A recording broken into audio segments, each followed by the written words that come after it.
अगली बड़ी खबर दिल्ली से मिल रही है, जहां कोरोना को लेकर चुनाव के लिए गाइडलाइन जारी की गई है। एक पोलिंग बूथ पर 1000 से ज्यादा वोटर नहीं होंगे। वोटरों का इस दौरान टेम्परेचर लिया जाएगा। ज्यादा टेम्परेचर आने पर आखिरी घंटे में व्यक्ति वोट दे सकेगा।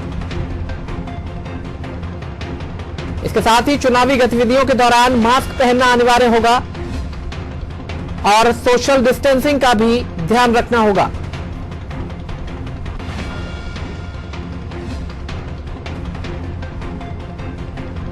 तो इस वक्त की ये बड़ी खबर, कोरोना संक्रमण काल में होने वाले चुनाव को लेकर गाइडलाइन जारी कर दी गई है।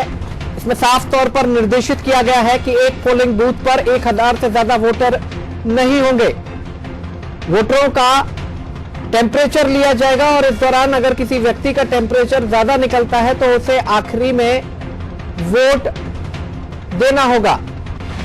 इसके साथ ही मास्क पहनना जरूरी होगा और वोटिंग के दौरान सोशल डिस्टेंसिंग का पूरी तरह से पालन करना अनिवार्य रहेगा।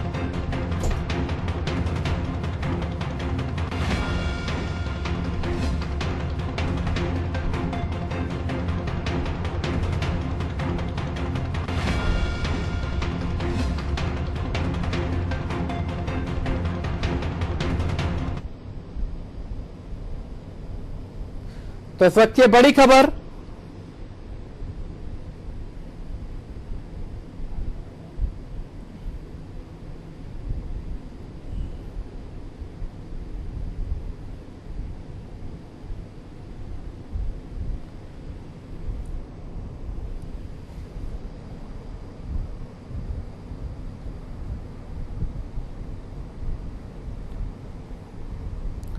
तो अब कोरोना काल में ये पहला चुनाव देश के अंदर होगा जहां पूरे एहतियात बरते जाएंगे।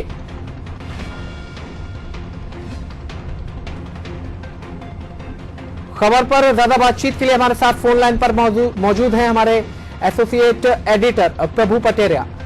प्रभु जी, जिस तरह से अब पहला चुनाव होगा ये कोरोना काल में, तो ऐसे में चुनाव आयोग के सामने कई बड़ी चुनौतियां थी जिसको लेकर के बार बार कई असमंजस की स्थितियां देखने को मिली। अब तो गाइडलाइन जारी हो गई है, तो क्या कुछ कहेंगे?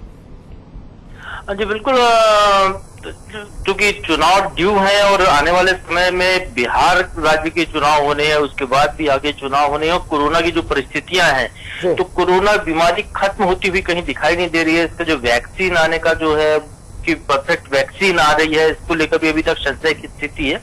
तो उसको देखते हुए चुनाव आयोग ने, चूंकि पूरा देश अनलॉक की प्रक्रिया में है, तो चुनाव आयोग ने भी वही अनलॉक को देखते हुए आगामी समय में जो चुनाव होने हैं, हम मध्य प्रदेश की बात करें तो मध्य प्रदेश में 27 सीटों पर उपचुनाव होने हैं, तो उसको लेकर अपनी एक गाइडलाइन उन्होंने जारी कर दी है कि एक बूथ पर कितने लोग खड़े हो सकते हैं, सोशल डिस्टेंसिंग का वहां पर पालन करना होगा, टेम्परेचर चेक किया जाएगा, बकायदा सैनिटाइजेशन की व्यवस्था होगी और तमाम उपाय जो किए जा सकते हैं कोरोना संक्रमण को रोकने या फैलाव से बचाने के लिए, वो तमाम उपाय को लेकर अपनी गाइडलाइन जारी किया। इसमें सबसे बड़ी बात यह है कि जिस तरीके से मध्य प्रदेश की कांग्रेस ने डिमांड की थी कि उन्होंने कहा था कि आने वाले जो उपचुनाव है वो बैलेट पेपर से किए जाएं, तो वो उसको लेकर अभी तक चुनाव आयोग ने ऐसी मांगों को लेकर कोई निर्णय नहीं लिया है कि उनको ईवीएम से ही चुनाव कराने हैं या बैलेट पेपर पर जाना है या चुनाव की और तरीके क्या हो सकते हैं, ये अभी स्पष्ट नहीं किया है चुनाव आयोग ने। लेकिन सोशल डिस्टेंसिंग और बहुत सारे एहतियात जो हो सकते हैं उसके बारे में जरूर उन्होंने गाइडलाइन जारी कर दी है। प्रभु जी, जिस तरह से पहला आम चुनाव हुआ था, जब जो चुनौतियां थी चुनाव आयोग के सामने, उसी तरह की चुनौतियां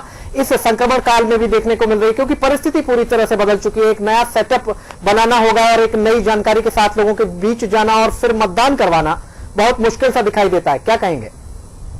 देखिए, आज की परिस्थिति में हम बात करें तो उतना ज्यादा मुश्किल काम नहीं है, क्योंकि अवेयरनेस ज्यादा है, सोशल मीडिया का प्रचार प्रसार का दौर है।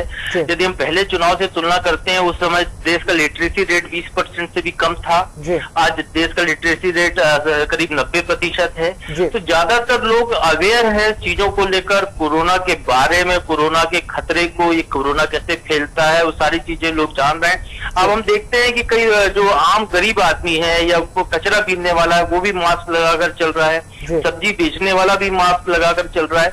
तो इतनी एहतियात लोग बरतना सीख गए हैं। बस उसको लेकर ये है कि भीड़ न लगे एक जगह पर, वो तमाम उसको लेकर उन्होंने 1000 की सीमा रख दी है, क्योंकि एक पोलिंग बूथ पर जो एक मशीन होती है उसमें 1000 वोट ही डलते हैं, 1000 वोट करीब डलते हैं। तो उनने उसकी सीमा रख दी है। उनके बीच में खड़े होने का जो डिस्टेंस 3 फीट का डिस्टेंस कम से कम होगा, उसकी एहतियात रख दी है। चुनाव की इसकी टाइम ड्यूरेशन बढ़ा सकता है वोटिंग का। छोटा सा सवाल और मैं यहाँ पर आपसे पूछना चाहूंगा, जो पूरा संक्रमण काल है उसको देखते हुए क्या चुनावों का प्रतिशत नीचे आने के आसार आपको दिखाई देते हैं?